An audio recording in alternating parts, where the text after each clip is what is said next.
Hello, friend. We are so glad you decided to spend some time with us today. Are you ready to relax and practice your English with us? That's right. Think of us as your two new helpful English learning friends.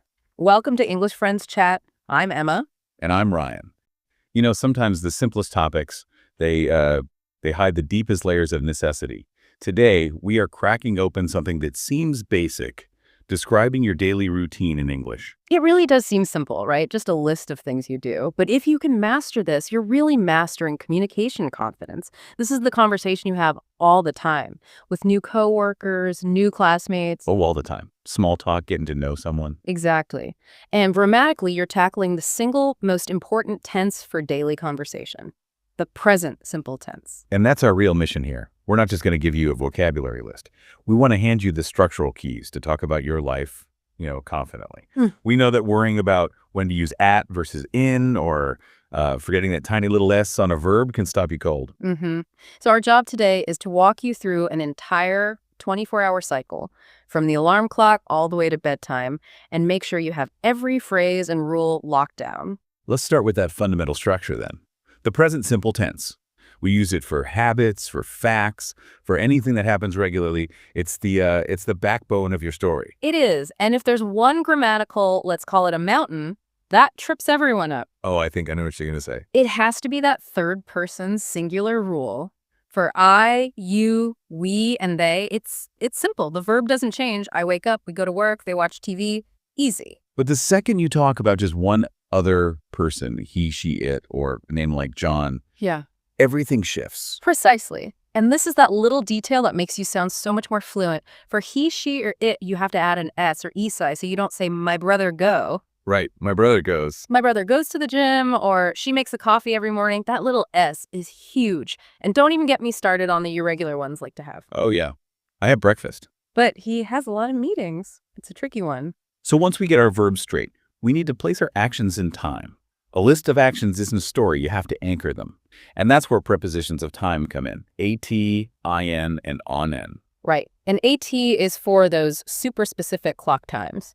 You look at your watch, you use at 7 a.m., at noon, at 4:45 p.m., and also for set points, like at midnight. Okay, that's specific. Then you got IN for the bigger, more general chunks of the day, in the morning, in the afternoon, in the evening. But English, of course, has to have an exception. It always does. And that big exception is at night. You go to sleep at night. You don't read a book at night. That's a really important one to remember. And finally, ON-N is for the days. Simple. On weekdays, on weekends, on Monday. And the last piece of the puzzle, the narrative glue, is sequence words. These are what turn a boring list into a smooth story. Words like first, then, next, after that, and finally. And you can also use before and after to connect two specific steps, right? Like, I brush my teeth before I eat breakfast. Okay, the foundation is laid. Let's walk through the morning. This is where all the really specific vocabulary is. It all starts with that sound we all hate. My alarm clock goes off. And there's that huge difference between wake up and get up. I might wake up when my alarm first goes off, but I am not getting up until I've hit that beautiful snooze button at least once. Huh. So wake up is when your eyes open, but get up is when you actually leave the bed. That's it. Wake up is mental, get up is physical. And once you're up, you have those core phrases. I wash my face, I take a shower. You can also say, have a shower, both work. And I get dressed. And if you're way more organized than me, you might even make your bed. Some of us do. Okay, let's put this into a role play. I want you to walk us through your actual morning. Use as many of these words as you can. I'll jump in with some questions. All right, sounds good. Let's do a stressful Tuesday morning. First, my alarm goes off at 6:00 a.m. on the dot. I'm terrible in the morning, so I always hit the snooze button. Sometimes I set a second alarm just so I can hit snooze on the first one. Wait, so if you hit snooze, when do you actually wake up versus when do you get up? Are they close together? They are definitely not the same moment. I probably wake up around 6:15 a.m., but I don't physically get up until maybe 6:30. Next, I go straight to the kitchen, not the bathroom. Oh, interesting.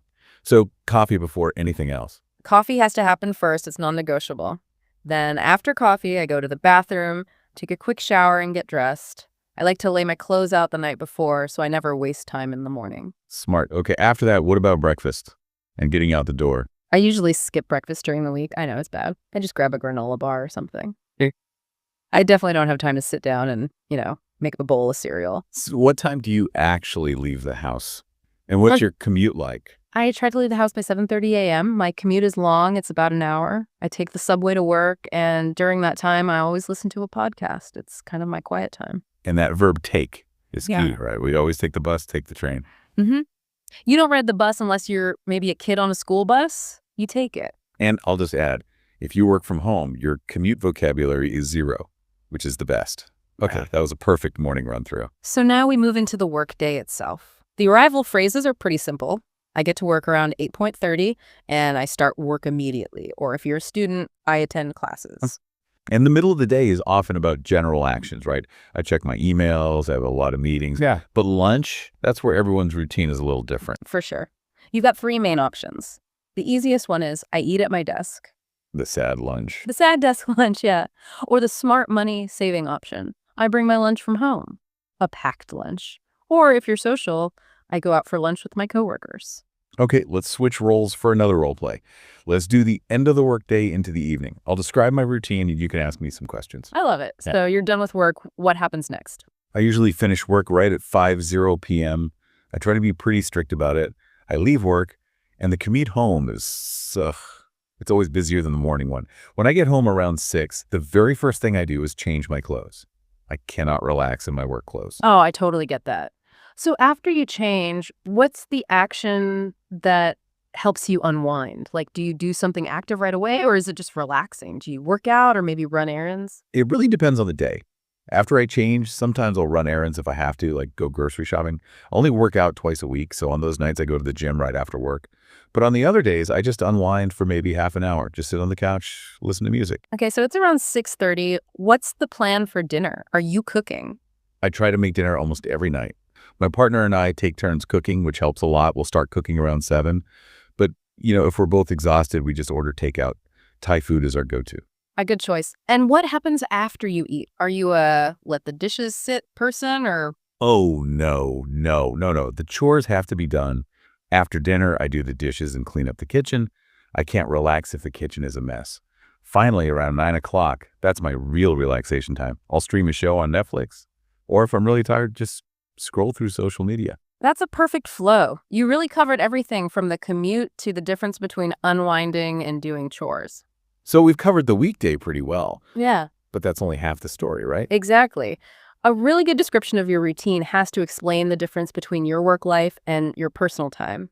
You have to use phrases like on weekdays and then Right. contrast it with on weekends. And the best weekend vocabulary word of all time has to be to sleep in. It just means sleeping later than you usually do. It's pure luxury. It is. And weekends are also when we do our chores, right? All those little house jobs. We do the laundry, we clean the apartment, we go grocery shopping for the week. Okay, so to give this whole story real depth, we need that final layer. Adverbs of frequency. These are the words always, usually, often, sometimes, rarely, never, that tell us how often you do something. And if you use these correctly, your English sounds so much more natural. The main rule to remember is about placement. The adverb goes before the main verb, so I always eat breakfast. Right. But it goes after the verb to be. So I am always tired. Perfect. Let's do our final, most detailed role play now. We'll compare our habits using these frequency words. I'll start with the morning. Okay, so on weekdays, I always set my alarm for 6:30 a.m., but I usually hit the snooze button at least twice. And I rarely make my bed because I'm just rushing out the door. Okay, so now contrast that with your weekend. On weekends, I never set an alarm. I usually sleep in until 8:30 or 9:00. And because I have more time, I often make a big breakfast like pancakes or something. I sometimes go for a run on Saturday morning, but I never exercise on Sunday. That's my lazy day. That's a great contrast. Okay, my turn for evenings and chores. On weekdays, I always do the dishes right after dinner. But I seldom, which is just another word for rarely, I seldom do any other chores. I'm just usually too tired. So when do the big chores get done? Saturday mornings, I always spend about an hour cleaning the apartment and doing the laundry. I never work on Sundays. That's my day for relaxing. And we often order takeout on Friday nights to celebrate the end of the week. Perfect. Okay, so to finish the whole 24-hour cycle, what are the last steps before sleep? Around 11:00 p.m., I get ready for bed. I brush my teeth, I set my alarm for the next day, and I usually read a novel for about 15 minutes to kind of clear my head.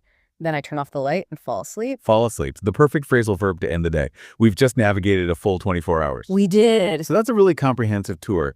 If you take just one thing away, it should be the 4 pillars for describing your routine. Number 1, Use the present simple tense correctly. Remember that X's. He goes, she has. Number 2, use your time words. At, in, on, and don't forget that one exception, at night. 3, structure your story with sequence words. First, then, after that. Don't just give a list. And 4, layer in that detail with adverbs of frequency. Usually, always, sometimes, never. Exactly. And we want you to use this right now. Here's a quick prompt. Think about your own life. What is one thing you always do on the weekend and one thing you never do on a weekday? And try to use the sentence structures we talked about. For example, I always sleep in on Sundays, or I never run errands after work on Mondays. The more you actually say these sentences out loud, the more natural they'll become. Apply this, and you'll find describing your life in English becomes, well, a lot less stressful and a lot more automatic. That's it for today. If you enjoyed this video, make sure to like this video and subscribe our channel.